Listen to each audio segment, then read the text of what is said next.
All right. Well, hello and welcome to today's On a High Note digital conversation. These conversations are produced by the Desautel Faculty of Music at the University of Manitoba in partnership with the Winnipeg Symphony Orchestra. You can subscribe to the Desautel Faculty of Music YouTube channel if you want to see more of these conversations and receive notifications when new ones are posted.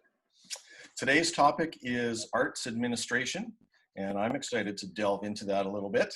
And I've got three guests here with me today who are going to be part of our conversation. So guests, welcome. I hope you're all doing well.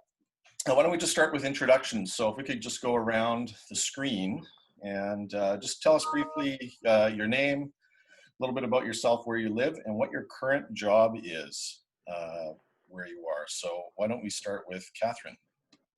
Okay, I'm Katherine Jane Penner. I'm from Winnipeg and I live in Winnipeg. I'm a music librarian. I purchase and evaluate print and online resources for the music library and work closely with instructors to teach research skills at the Desautel Faculty of Music. Great. Chelsea.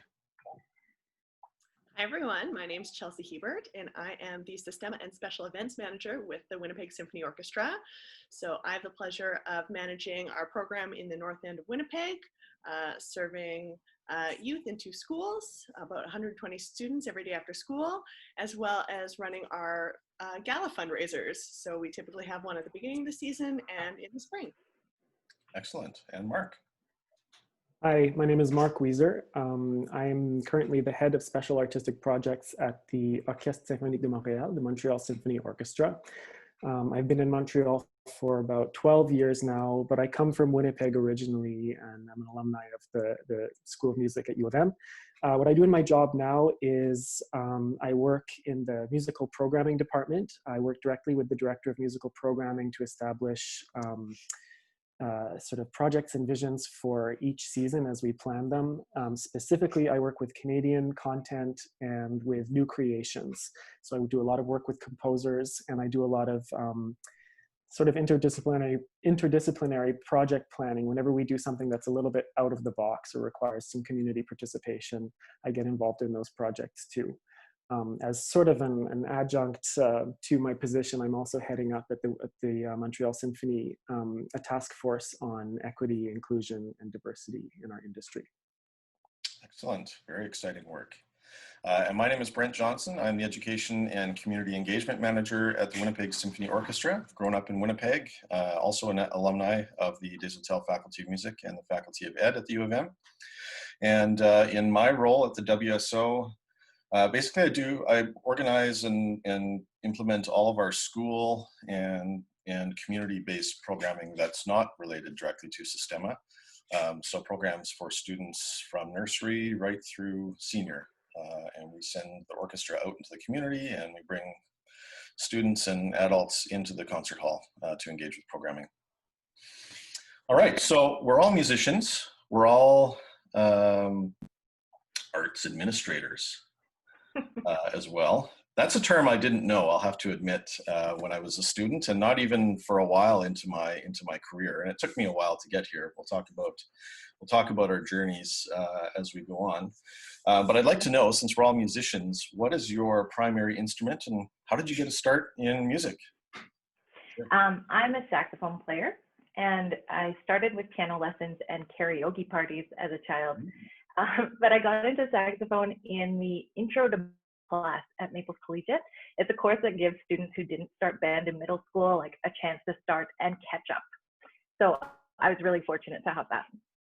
Great. Chelsea? Great, I guess I'm next. So I am an oboist, a bit of an obscure instrument, probably because I come from a family of musicians. So my grandma was a musician, my aunt was a violist with the Winnipeg Symphony Orchestra, and my mom is a choir director organist as well as a teacher. So I started playing piano when I was little, and then, as all Manitobans do, started playing the recorder through school. And then when it was, again, intro to band day, I went in and I was basically told that I had to play the oboe. So that's where I came from. Excellent.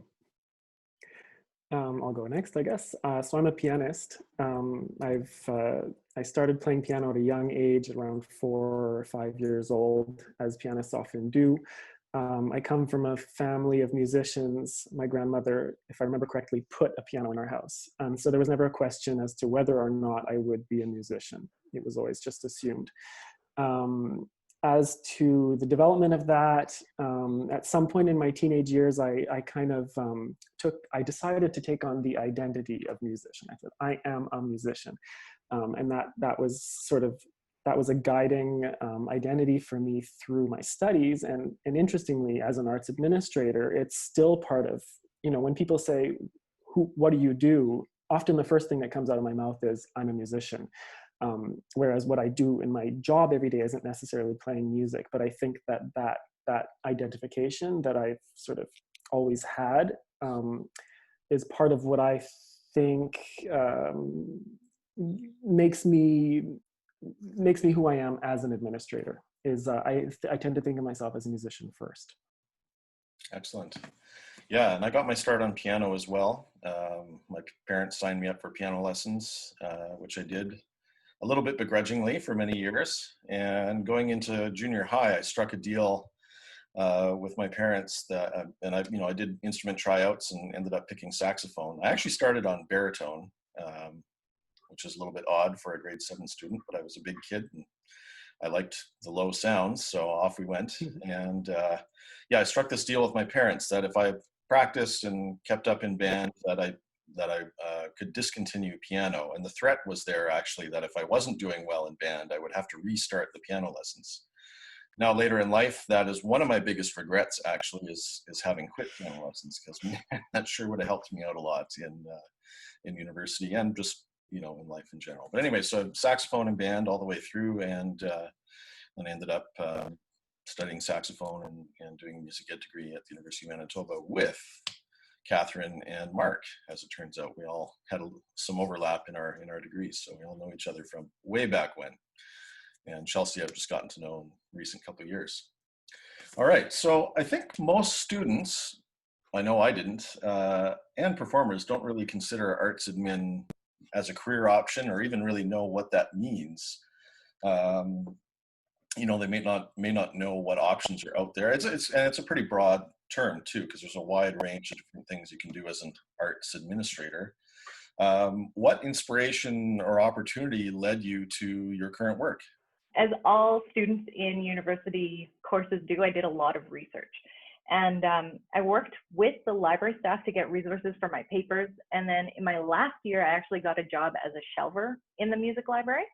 So I was able to see a little bit of what different people's jobs were in the library. And I actually got to work with the librarian a little bit, who is Jen Guys, who's now at the U of T. So hello, Jen. I fell in love with the idea that a master's degree in library and information science could take me anywhere in the world. But I mean, I was lucky to get the opportunity to stay in Winnipeg. But yeah, that's a master's in library and information science can take you anywhere. So that was what my inspiration was. I think well, your question was sort of inspiration to you where you are, and I always think of how I got to where I am as sort of like a series of accidents, because it was certainly never my plan. As a pianist in my undergrad and even in my master's degree, I was really focused on my craft, on being a musician, on being a better pianist. If I imagined my future that I wanted for myself, it was as a performer. And I think in many ways that's really important for a young musician to be able to dedicate themselves in that whole body sort of way to their craft, because after all, it is something that takes all of your energy and it takes a real dedication. I think with thinking back, what's interesting to me is that despite my dedication to being a musician, I was always interested in things, and I was always interested in the what and the how behind the music and the music history. I was interested in why certain decisions were being made by administrations, at the School of Music or by orchestras. And so I think sort of in an informal way, I always sort of followed those things. I actually became interested in musicology later on in my academic career. which led me to realize that writing about music was actually another way that I could be expressive as a musician.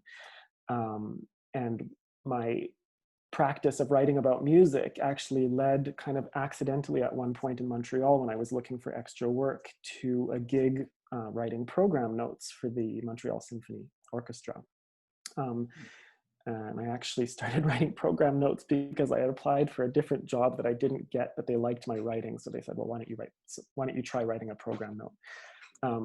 And then, I followed on that about 2 or 3 years of periodic writing jobs for the Montreal Symphony. And I sort of got to know the organization. And it was through getting to know the organization and through realizing that I actually had something to say through writing and not just through playing, that I ended up deciding to apply for a position within the organization. And so everything just kind of, one after the other. And I guess the point that I'm trying to make is that if you have a little interest, you should follow it up. And even if it's not the primary thing you're doing, if you say, oh, how does a library work? You should go find out, ask the librarian. Or if you're wondering, I could write better notes than this program note that I see, well, go find out if you can, submit a program note. Because, almost nothing happens the way you want it to. So you have to kind of follow your nose when little things pique your interest. Interesting. Chelsea? So I echo those sentiments entirely. I think it's impossible to sort of pinpoint, well, there's moments in our lives where we start venturing into arts administration, but I think we're all of the same mindset that we didn't head out to be arts administrators, and it's impossible to sort of see how that happens without knowing the journey. So for my journey, just to back it up a little bit, to see, I went through different programs and then also through different provinces to end up where I did right now, which is interesting now that I'm back in Winnipeg. So I'm born and raised in Winnipeg, and I went and I did my Bachelor of Music and Performance at Brandon University. Then I moved to Waterloo, Ontario, where I did a diploma in chamber music. And it was in Ontario, as I was considering what I wanted to do next, I was thinking about doing a master's degree in performance. And that's when I first learned about Sistema. And I was offered a job in Sistema, New Brunswick. So I moved to New Brunswick to be the oboe teaching artist for Sistema, New Brunswick. And I was there, a new province, new job, all exciting things. And then they needed somebody to help out with inventory. So I just started helping out with inventory. And then our director got another job in PEI, and they needed someone to help out in the interim. And I was already doing the inventory. So I said, okay, well, I'll just help out in the interim. And then I became the center director of our site in New Brunswick. And so I guess that is the moment it all began, I guess. I don't think I made a very conscious choice to make the shift. It just sort of happened. Again, like Marc was saying, opportunities came up and you sort of go with the flow of life and see what happens. And then I ended up taking a break from my time in New Brunswick to do a business degree. Very weird, I know, but that's where my life took me. And then after that degree, which I did here in Manitoba, I'd fully intended to go back to my job in New Brunswick, but then the opportunity at the WSO came up, and that's how I ended up back here. Excellent. And we're so happy to have you back in Winnipeg and at the WSO. I might be a little biased, but yeah, my path was a little bit convoluted as well. It's interesting that none of us knew this is what we wanted to do necessarily, and one thing kind of led to another, and that was certainly true for me as well. Coming out of high school, my intention was actually to go into computer science because it just, to me, seemed like a natural fit, and there was a demand for it at the time. And I kind of had an aha moment late in my grade 12 year. Actually, my drama teacher, well, she taught drama, but she was my grade 12 English teacher. We went to see A Streetcar Named Desire at MTC. And at intermission, I was up people watching on the second level of the lobby, which I like to do. And she came up to me and said, so what's up for you next year, Brent? And I said, well, I'm going into computer science. And she just looked at me and said, is that really what you want to do? And I just was like, oh my gosh, I don't know. Is it? She says, what would you do if you could do anything? And I just, my mind was kind of blown. I said, well, I don't know, I'd like to teach band. So why aren't you doing that? Was her response. And I just kind of threw my world upside down there for a little while. It was too late to audition So, and I had never taken a private lesson on saxophone in my entire life at that point, actually, just played it in band. So I got connected with the saxophone teacher at U of M and took lessons for a year and as many courses as I could as a non-music major. Eventually auditioned, got into the faculty, did my music ed degree, taught band for a couple of years in the public school system inside and outside of Winnipeg. And I also worked in the music industry for a couple of years at Long and McQuaid between term contracts. And that was really interesting, kind of get to know the retail side of things and connecting with just a lot of people, a lot of teachers throughout our music community here in Manitoba through that position. And as my second teaching term was coming to an end, we were also expecting a baby, our first, and I just needed to find some work for the following year. So I was, looking at all kinds of different things, and I saw an opportunity at the WSO, 4-month term, and so I took a risk and applied for it, and here we are, I think 9 years later. It's been wonderful. So it seems that none of us, we're on a direct path to where we are now, which I find really interesting. If you had known about these kinds of career opportunities when you were a student, do you think you would have done anything differently or focused your academic career differently? I'll jump in maybe. I don't think I would have done anything differently. I really don't. And again, thinking back to my mindset as a student, I was really doing what I felt was important in my life, which was becoming a better musician.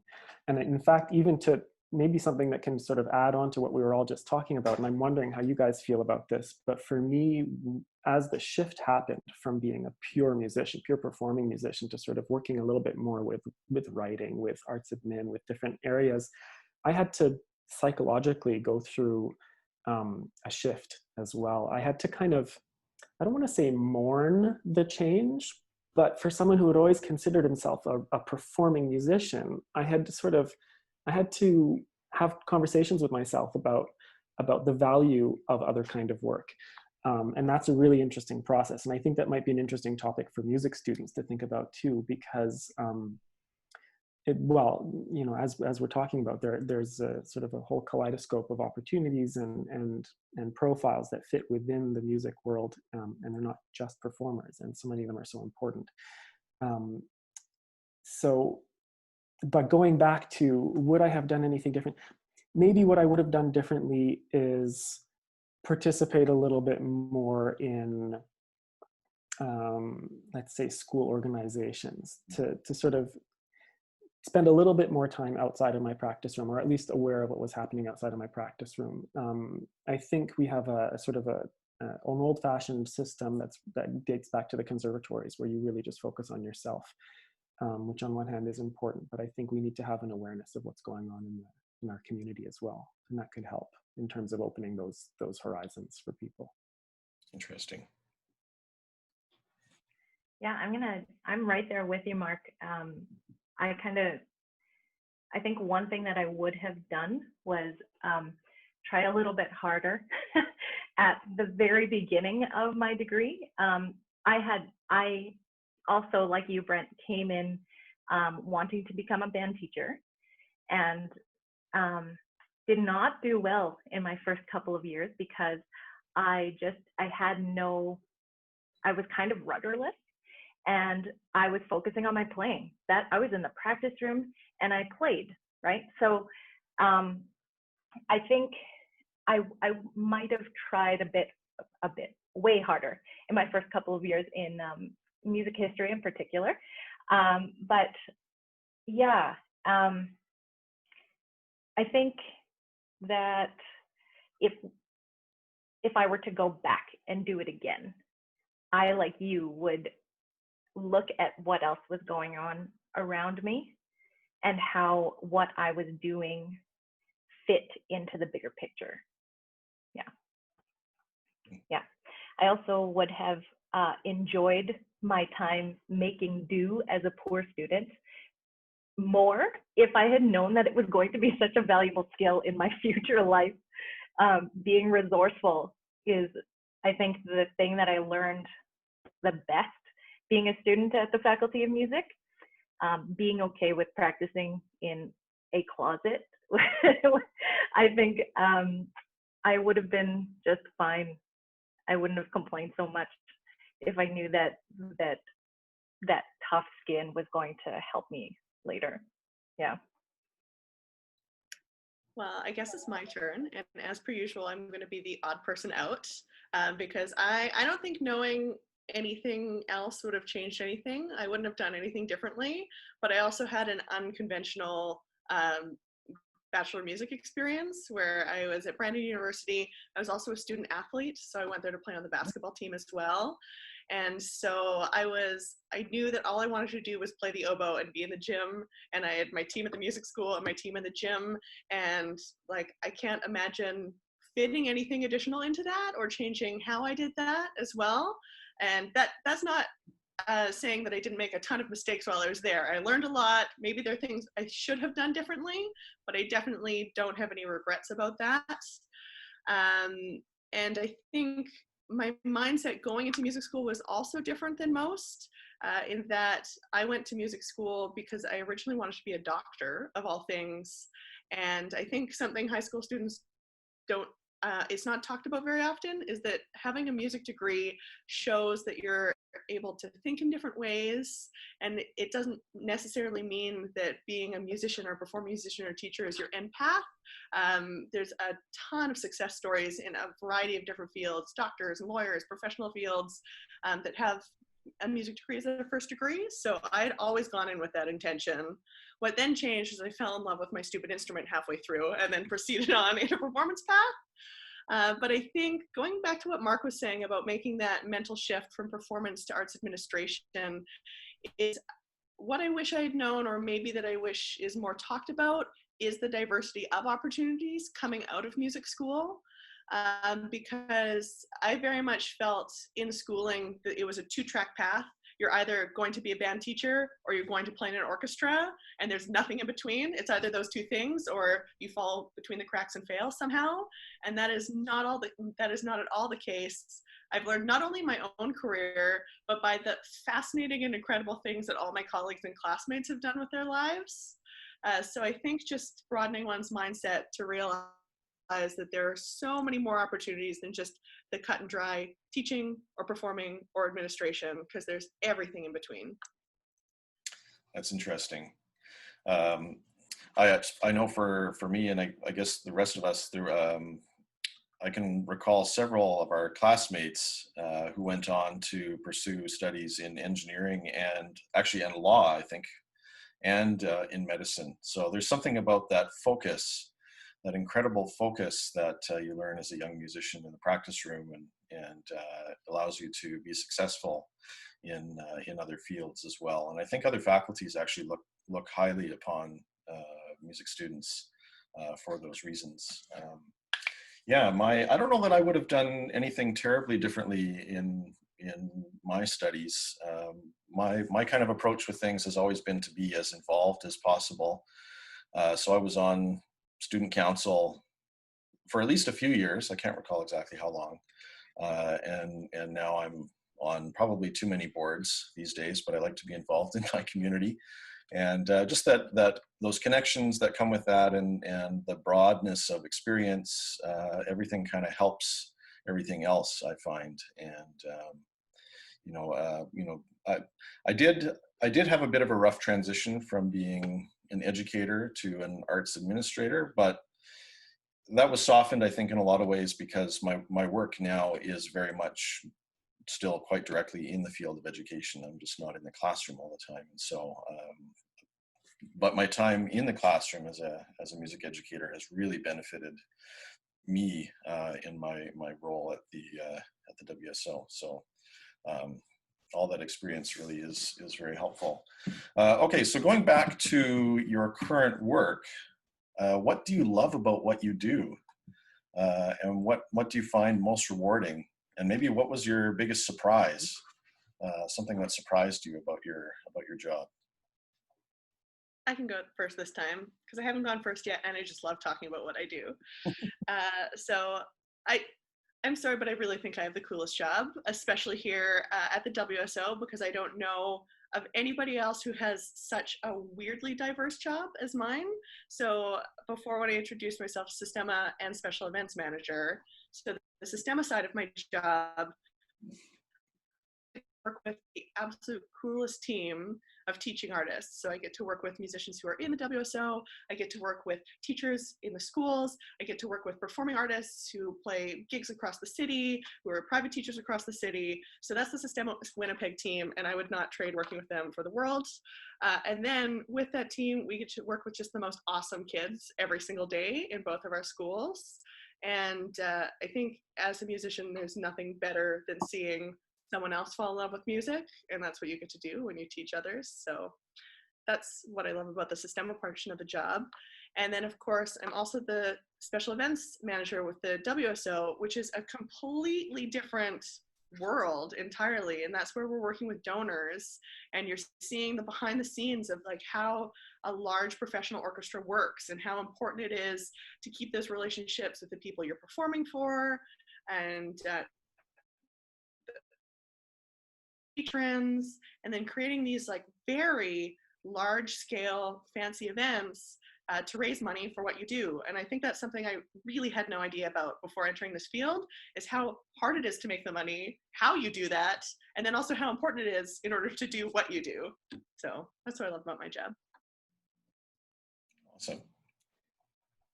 I'm gonna jump in because I actually disagree with you, Chelsea. You're wrong. I have the best job in the world. No, I actually do have a really great job, and I think we all do, frankly.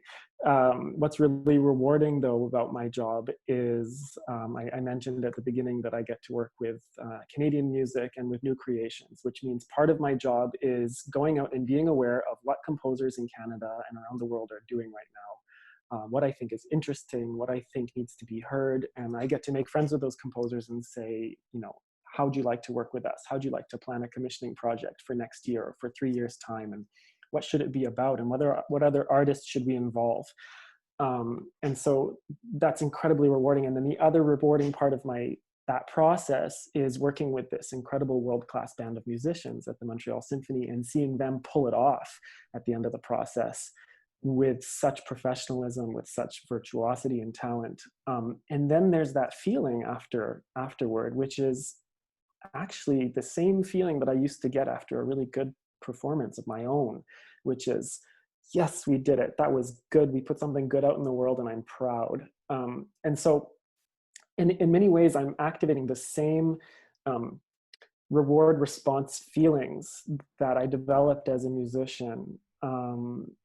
I think it's important to say this, that my profile as a musician allows me to work in that way with composers, because I can talk to them about music. We're peers. I'm not an administrator talking to an artist. I'm an artist who happens to work in administration talking to other artists. And so I think it's a point that's worth making. And I think you can probably all agree with me that being an artist in an arts administration position, because some people aren't, is actually a real benefit. So I'm going to go out on a limb and say, we are very valuable in that sense. And we should acknowledge that value in our profiles. In terms of, I don't know if this is a surprising thing that I found in my job, but another sort of interesting thing that I had never thought of was that working for an organization like an orchestra, we're very visible. We have 2,000 people in the hall a couple times a week. We have recordings, we have statements that go out. People, we're almost like a political party in that when we say something, people hear it. Articles get written about us in the newspaper. And I find it really interesting to be a part of the decision-making within that organization and to see how we can reflect certain societal values that we want to uphold and stand for through the way we program, through the way we speak to the public. And I never imagined myself having a role in putting out, a societal vision that is also related to music, but also really related to sociality, to politics, to everything in the way our society works. For me, it's really rewarding and maybe unexpected to be a part of that. All right. My job is a little bit different from yours, Marc. So my job, I still get to teach. So I set out to become a band teacher, but turns out that's not what I wanted to teach. I wanted to teach how to do research. So there is some in-classroom teaching where I work with the musicologists in teaching in their history classrooms. But there is a lot of one-on-one teaching, which is actually so reflective of my time teaching private lessons. So it's really great to work with the students in those research lessons. And it's neat to see them understand how concepts fit together in research, and how when you ask one question, you can go so many different directions. And I always try to get them to pick something that is very interesting to them, something that they want to be working with for a month or two, or however long this research project is. So it's neat to see them work on something that they love and do serious research with it and take it as far as it can go, especially in the upper years when we get grad students coming in and doing big research projects. It's really exciting to see them flourish and find resources to help them kind of make their new points. Like I got to help somebody with a big rep project this year, and it was so exciting to see how passionate they were, and then to just see them keep going with it. So yeah, the teaching is my favorite. Yeah. That's really interesting. I love how, one intention turns into another reality, and how things continue. I think for me, when I started at the WSO, I was just constantly blown away by the experiences, not only like personally, because I hadn't been behind the scenes in a large orchestra before, and I was just constantly in awe of what my colleagues, the musicians, were able to do, and at the talent that was there in the orchestra, and what they were able to pull off together. And then also behind the scenes, what the technical staff, the crew, and the other administration staff were able to do on incredibly shoestring budgets, which is funny because orchestras are so expensive, but every penny is watched very carefully, because it's very difficult to make it to the end of the year and the end of the money at the same time. So I've learned a lot about budgeting and expense management and that kind of stuff. And I think my favorite thing about what I do at the WSO is connecting people with those experiences in some way. I want everybody to leave with that same kind of awe of some kind, so that it'll be a really memorable experience, and they'll want to come back and seek more. So yeah. Now I'm going to stray a little bit from the path of our jobs and get back to maybe us as music makers in some way. I'm curious, do you all still participate in music making in some way? And if so, how? And why or why not is that important to you? I would say that I dabble in music making still, here and there, not as much as I used to. When I took my first arts administration job in New Brunswick, I was also playing with Symphony New Brunswick. So I was doing a lot more playing. I had much more equal parts there. But here in Winnipeg, not so much. And it's not necessarily because I wouldn't want to. It's interesting to see just how, as your portfolio changes, how your priorities also have to change. And I had a teacher in Ontario tell me when I first took the Sistema job that was exclusively teaching, and I was worried, but saying like, but I want to play so much. And his advice to me was, you will always get to play as much as you make yourself want to play. And so I would say that I also don't play that much because I don't prioritize that, and I don't look to make that happen. So if students are watching this and think that playing just falls into your lap, please don't think that, regardless of whatever field you're in. But it doesn't take away my love of playing. Interesting. I have been just playing some bass actually, and singing a little bit at church. And my saxophone makes an appearance here and there. But I too, Chelsea, I'm like you, where different things take priority. I have 2 kids, and a big family in Winnipeg. So those kinds of things tend to take priority. But my family still loves karaoke singing. So we make a lot of music together. My husband is also a musician, so we spend a lot of time just goofing around with music. Not a lot of like really serious music making, but it's so much fun. Like my favorite part about music making is the social aspect of it. So yeah, I do it socially, I guess. I play music socially. I'll leave it at that. Interesting. It's been a bit of a struggle for me, I'll admit, also as a parent of 2 young children, to kind of find the time or make the time, but it's something that's been important to me to continue playing, because I know if I stop, that'll be it. I won't be able to kind of get that time and that ability back at a level that I'm happy with. So I've been fortunate. I've been able to continue playing with the Winnipeg Wind Ensemble now for about 15 years. I'd like to do more playing, but I just can't find or make any more time for it. And I thought, you know, when the pandemic hit, I thought, okay, great, I'm going to be locked at home. I'm going to spend all this time practicing. And admittedly, I haven't, but I've been able to focus a bit more on family and continue with work as well. I will say the thing I miss the most, and if I had magically had extra time, is I would jump back into quartet playing. I have such great memories of chamber music from university, and I've tried a couple of times to kind of get a beer league quartet going, and just hasn't quite gotten off the ground. But it's still kind of in the back of my mind as something that I'd love if an opportunity presented. I'll answer quickly too. It's a funny question.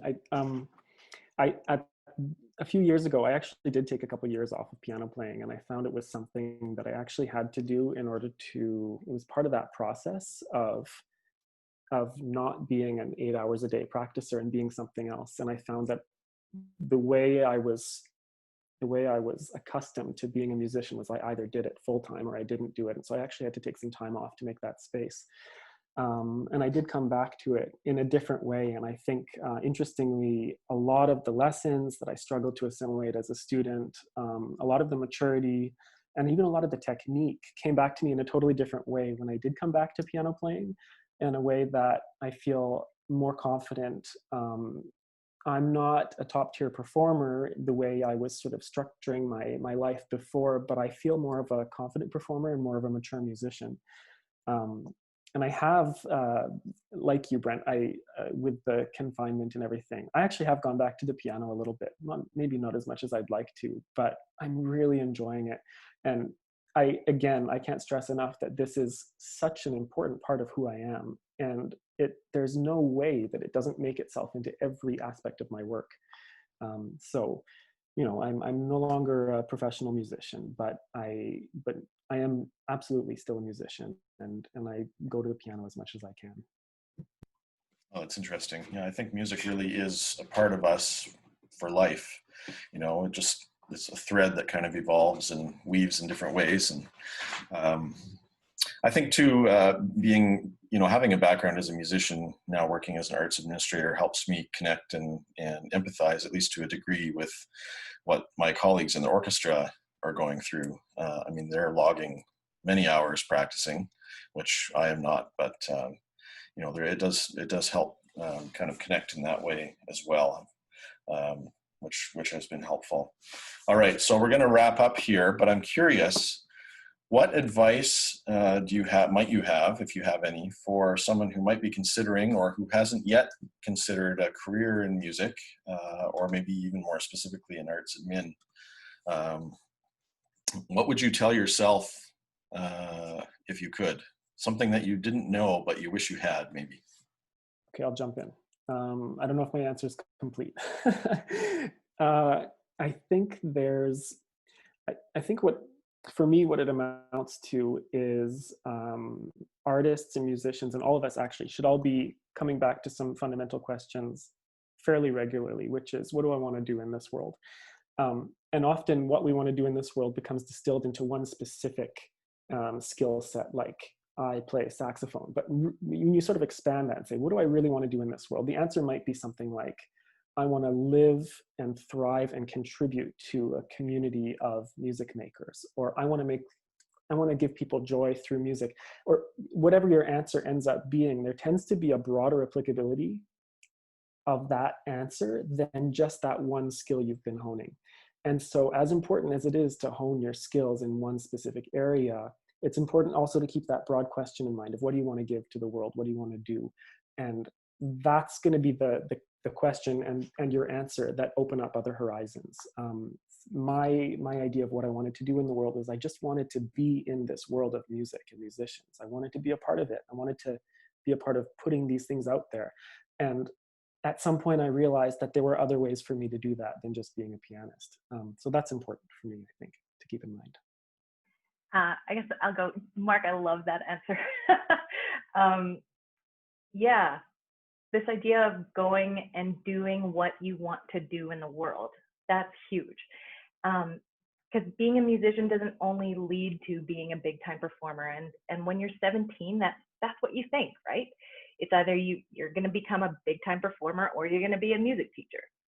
And you don't think about all of the other possibilities that are out there for your life, especially when you're going in with this I am a musician persona. And but being a musician means that you can do anything and take it anywhere. So yeah, the skills and the focus that you have in learning music and doing music just helps in everything else that you do. So I just say go for it, and yeah, don't become a computer scientist, become a musician. Is that a jab? Chelsea?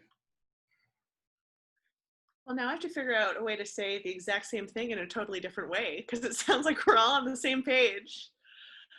So again, just going back to the idea that you don't need to specialize too early. You will have a specialty, and if music is your specialty, definitely take that seriously. I'm not saying you should just, bumble about as a generalist and not hone any skills. But I think talking about what you want to do in life and not really knowing what things will bring, I think the last 3 months have taught us that better than we've learned for a very long time. So just realize that you're honing skills in whatever you're doing. The transferable skills that people always attribute to musicians is that we're team members, right? Playing in an orchestra, playing in a band is being a member of a team. Being able to practice your instrument for 5 hours a day shows work ethic and commitment. Being able to practice something until it's perfect shows the ability to, really refine your skill set and to reach a certain level of quality in what you do. And so knowing that when you're in the practice room, or when you're in your orchestra, or even when you're socializing with your colleagues, your friends, there's more behind that than just learning how to play your instruments. And then the addition to that is then be open to opportunities. In the same way you shouldn't pinpoint your own learning and what you're doing, you shouldn't also just pigeonhole yourself into, I'm going to be a band teacher, I'm going to play in an orchestra, because there's this widely diverse world of arts jobs out there that, again, as Marc was saying, that being an artist will just be such a strength for you. Then just be willing to take risks and apply them to different fields that you didn't necessarily think was your one-stop shop where you're going to end up. Awesome. Well, I think that's those are all great pieces of advice. And Chelsea, you stole the words from my mouth. My recommendation is keep an open mind and don't be afraid to take risks, because every time I've taken a risk, almost every time I've taken a risk, it's led to a really great new opportunity or a new direction, and it's really paid dividends. And I think if we approach things with a closed or maybe too focused of a mind, we won't see those opportunities, or we'll be too afraid to take a chance. And I think that's a shame. So yeah, don't be afraid to take risks is my closing advice. for everyone out there listening to this, watching this out in the world. I want to thank you all so very much for joining me today on this digital conversation. It's been really interesting and really wonderful to reconnect with you in this way and to kind of talk shop. We could probably do this all day, but I think in the interest of time, we'll have to actually wrap it up now. So thank you so much. And for all of you who are watching out there in the wide world, you can find a new digital conversation every Tuesday and every Thursday on the Desiltel Faculty of Music YouTube channel. I believe they're being posted weekly or twice a week till the beginning of July, and then maybe possibly again into the future. So thank you so much, and have a great day. So Brent, thanks so much for bringing us together. Yeah, thank you. Maybe we'll do a part 2 or something someday. Thanks for introducing me to all these cool people, Brent. This is awesome. Nice to meet you, Chelsea. All of you the Yeah, same. it's great to meet you. All right. All right. Great. Well, it's lunchtime in Quebec, so I'm gonna sign out. There you go. Bye, everyone. All right. Bye. Take care out there, Marc. Bye. Bye. Thanks, you too.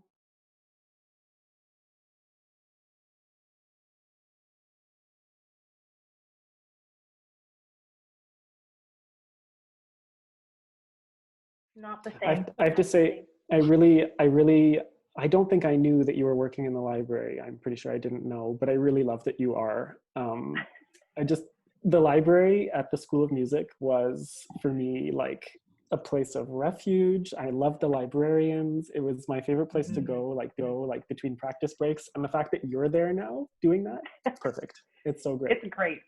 I mean, it's a lot of irony. I mean, the first time that Kurt Markstrom came in and saw that I was the librarian, he was like, this is great, because it was his class that like I just could not pass. But then when I finally did, I kicked ass in it, so it was good. That's amazing. Good for you. That's really cool.